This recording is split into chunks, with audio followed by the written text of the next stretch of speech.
오늘부터 사사기 말씀을 새벽마다 함께 하게 되는데요.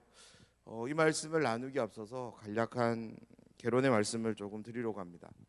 구약 성경은 보통 이제 모세오경, 역사서, 시가서 그리고 선지서 이렇게 크게 네 부분으로 이제 나누어집니다.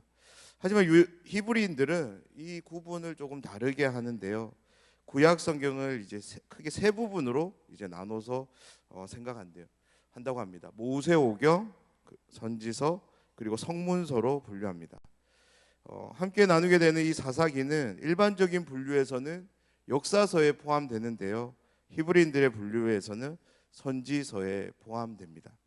사사기의 배경은 여호수아를 이어갑니다. 그래서 사사기를 읽기 이전에 여호수아서를 우리가 쭉 생각해 오면서 이 사사기를 읽으면 사사기의 본래적 의미들을 우리가 다시 한번 생각할 수 있습니다. 그 의미들을 찾기가 또한 편해집니다. 말씀에 들어가기 앞서서 잠깐 요약적인 설명을 드리도록 하겠습니다. 가나안 성에 입성한 이스라엘은 하나님의 말씀 아래 그리고 지도자로 세운 여호수아의 지휘 아래서 계속적으로 정복 전쟁을 해나가게 됩니다. 그리고 그 전쟁의 결과로 얻은 가나안 땅을 하나님의 말씀대로 각 지파에 분배하게 되는데요.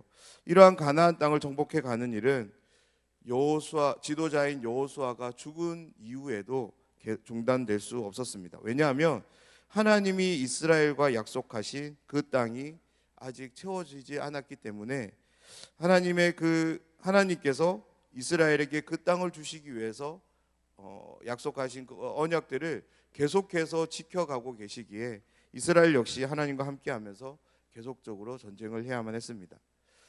사랑하는 여러분, 사사기는 이렇게 시작이 됩니다. 그런데 우리가 이 말씀을 읽으면 여기에 조금 이상한 점이 있습니다. 하나님은 모세에게는 자신의 뒤를 이을 사람, 즉 여호수아를 후계자로 삼을 것을 말씀하시고, 그렇게 여호수아가 후계자가 되어서 이스라엘 민족의 지도자가 됩니다. 그런데 여호수아에게는 그 뒤를 이을 후계자에 대한 말씀이 없습니다. 하나님은 왜 그렇게 하셨을까요?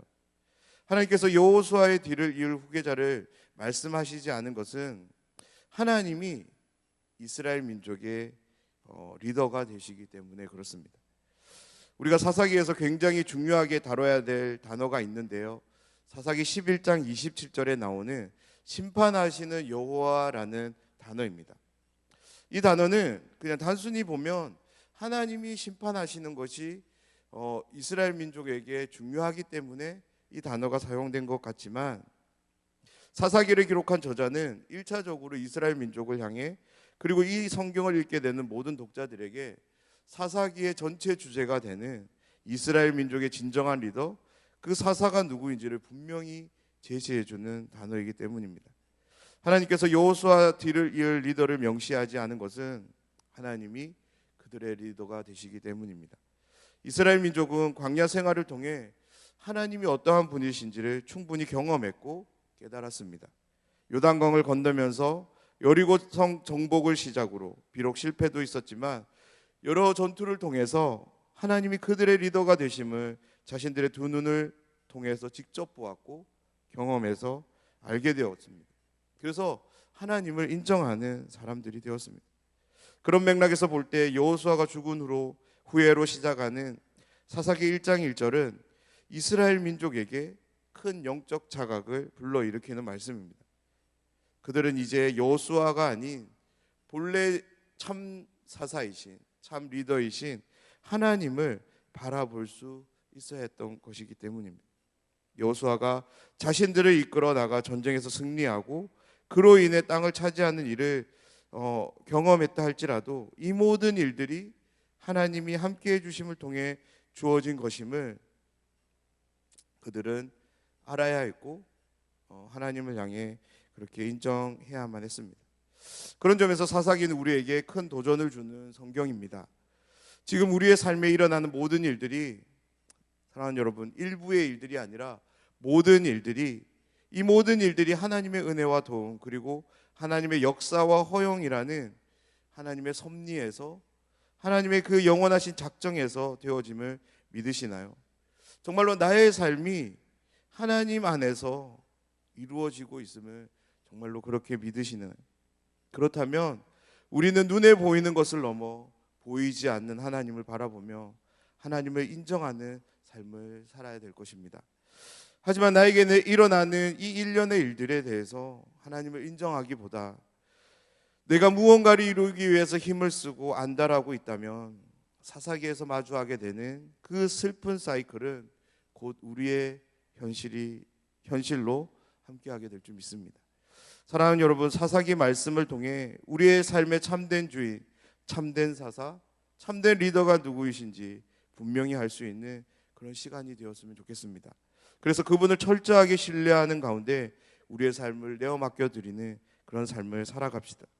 그때 우리는 우리를 향하는 하나님의 언약을 신실하게 받아 누리는 그런 복된 삶을 살게 될 줄 믿습니다. 이런 전체적인 사사기의 의미를 가지고 함께 말씀을 나누려 합니다. 본문의 말씀을 보면 오늘 본문은 누가 가장 먼저 전쟁에 나가 가나안 족속과 싸울 것에 대한 물음으로 시작됩니다. 2절 말씀인데요, 제가 읽어드리겠습니다. 여호와께서 이르시되 유다가 올라갈지라 보라 내가 이 땅을 그의 손에 넘겨주었노라 하시니라. 아멘. 2절 말씀에서 이스라엘 민족은 전쟁을 앞둔 시점에서 자신들에게 여호수아가 없던 상황은 가장 큰 불안으로 함께했을 것입니다. 그 불안은 긍정적으로 작용해서 하나님을 향하도록 합니다. 사사기의 시작은 하나님을 찾고 물으면서 시작됩니다. 사사기를 시작하면서 이스라엘 민족은 지금까지의 전쟁을 통해서 깨닫게 된 바를 온전히 신뢰함을 통해서 이번 전쟁에서도 하나님으로 말미암아 승리케 될 것을 기대하며 하나님께 나아가 이렇게 물었다면 얼마나 좋을까요? 하나님, 지금까지 이스라엘 민족에게 숱한 승리를 안겨다 줬음에도 불구하고 여호수아라는 한 사람 앞에 가리워져 있었음을 우리는 오늘 이 말씀을 통해 또 볼 수 있습니다. 하지만 그들과 맺은 약속, 언약을 신실하게 지켜가시는 하나님은 그들의 물음에 신실하게 응답해 주십니다. 유다가 올라가 싸우라고 말씀해 주십니다. 그리고 그 말씀과 함께 한 가지 말씀을 더 하시는데요, 내가 이 땅을 그의 손에 넘겨주었다라고 말씀합니다. 그의 손에 넘겨주었다라는 하나님의 이 말씀은 하나님께서 이 전쟁의 승패를 결정하는 권세가 있음을 보여주는 말씀이고요, 동시에 모든 일을 알고 이룰 능력이 있음을 우리에게 보여주는 말씀입니다.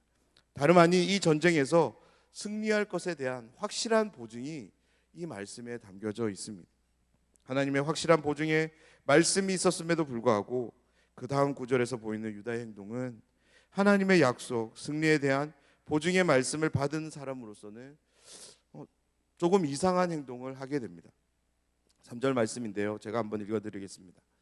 유다가 그의 형제 시므온에게 이르되 내가 제비 뽑아 얻은 땅에 나와 함께 올라가서 가나안 족속과 싸우자. 그리하면 나도 내가 제비 뽑아 얻은 땅에 함께 가리라 하니 이에 시므온이 그와 함께 가니라. 두 가지 점에서 조금 이상한데요, 먼저는 전쟁의 승패를 쥐고 계시는 하나님, 모든 일을 알고 이룰 능력이 있는 분이 주시는 그 약속, 그 보증을 받았음에도 불구하고 유다는 자신의 지혜를 발휘합니다. 지혜를 동원하는 것이 뭐가 문제가 되나 이렇게 말할 수도 있습니다. 그런데 유다가 동원하는 지혜는 다름 아닌 다른 지파와 함께 갈 것에 대한 요청입니다. 하나님은 분명 유다가 올라가서 싸우라고 말씀했습니다. 하지만 유다의 지혜는 이 하나님의 명령과도 같은 말씀에 정면으로 반합니다. 왜냐하면 유다가 올라가라는 하나님의 말씀과 달리 시므온과 함께 갈 것을 요청하고 있기 때문입니다.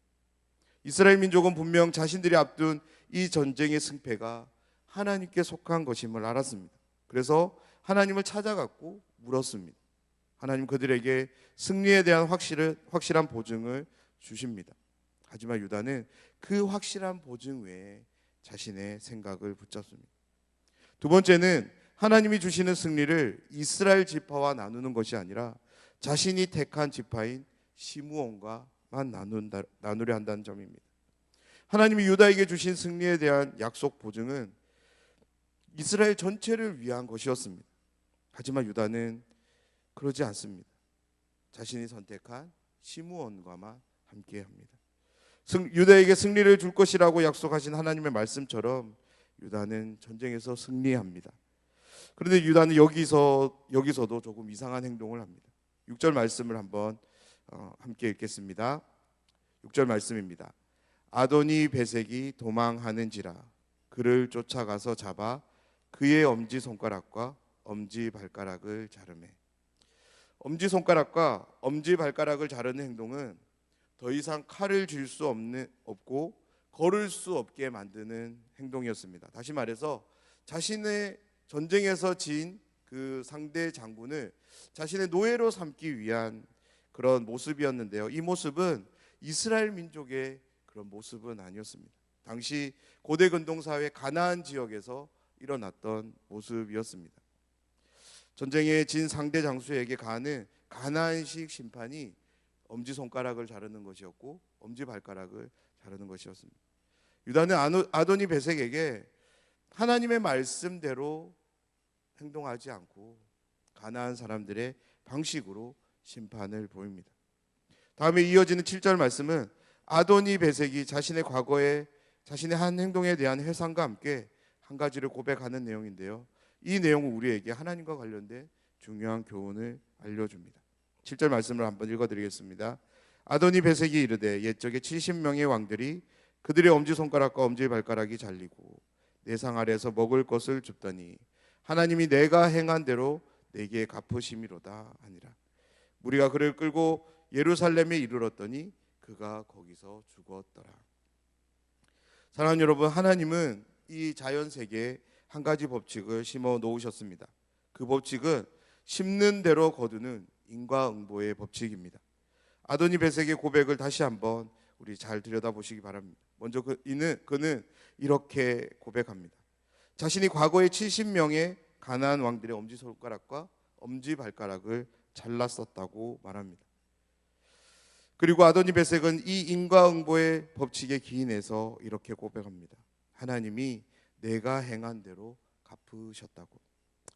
사랑하는 여러분, 이 전쟁에서 우리는 두 가지를 생각할 수 있는데요. 하나님이 베푸신 승리, 그 승리가 담고 있는 정의, 그 전쟁을 통해서 하나님이 어떠한 분이시고 그러한 하나님에 대한 모습을 드러내야 될 사람은 유다였습니다. 그렇기 때문에 유다는 철저하게 이 전쟁에 하나님의 말씀대로 행동해야 했습니다. 하나님의 말씀에 따라 하나님의 뜻에 따라 이 전쟁을 치렀어야 했습니다. 하나님이 이스라엘 민족에게 명령하신 전쟁에 대한 태도는 진멸함이었습니다. 하지만 유다는 아도니 베색을 죽이지 않습니다. 다시 말해서 진멸하라는 하나님의 명령에 순종하지 않습니다. 하지만 역설적이게도 이방인 지도자에 의해서 하나님의 승리와 하나님의 정의와 심판, 그리고 하나님이 어떠한 분이신가에 대한 소개가 나오는 것을 우리는 보게 됩니다. 사랑하는 여러분, 우리의 삶에도 이와 같은 모습이 있음을 꼭 기억하셨으면 좋겠습니다. 하나님이 베푸시는 은혜를 통해 우리의 삶에는 각양각색의 풍성함이 함께합니다. 그때 그 풍성함에 대한 감사와 찬양은 우리의 몫입니다. 그런데 만약 우리의 삶이 하나님의 말씀에 대한 철저한 순종이 함께하지 못한다면 각양각색의 풍성함은 누릴지언정 마치 유다가 전쟁에서 승리하는 것처럼 그런 풍요로운 삶은 누릴지 모르겠지만 하나님이 정말로 찾으시는 감사와 찬양은 우리와 함께하지 않을 수 있습니다. 오늘 말씀처럼 우리와는 다른 그런 상황들이 하나님이 어떠한 분이신가를 드러낼 것입니다. 사랑하는 여러분, 하나님을 인정하며 하나님을 찬양하는 것을 어떤 상황 속에서도 빼앗기지 맙시다. 우리의 삶에 구체적으로 드러나는 물질적인 풍요로움을 누리는 것보다 그것을 베푸시는 하나님께 감사하며 그분을 인정하는 그런 삶이 저희들의 삶이 되면 좋겠습니다. 아니 물질적인 풍요는 놓친다 할지라도 우리의 삶을 책임지시며 인도해 가시는 우리의 참 지도자이신 그 하나님을 인정하고 찬양하는 그 삶은 꼭 붙잡는 우리의 삶이 되었으면 좋겠습니다. 오늘 이 말씀을 생각하며 우리의 삶이 하나님을 늘 찬양하며 감사하는 그런 삶이 되길 주님의 이름으로 축원합니다.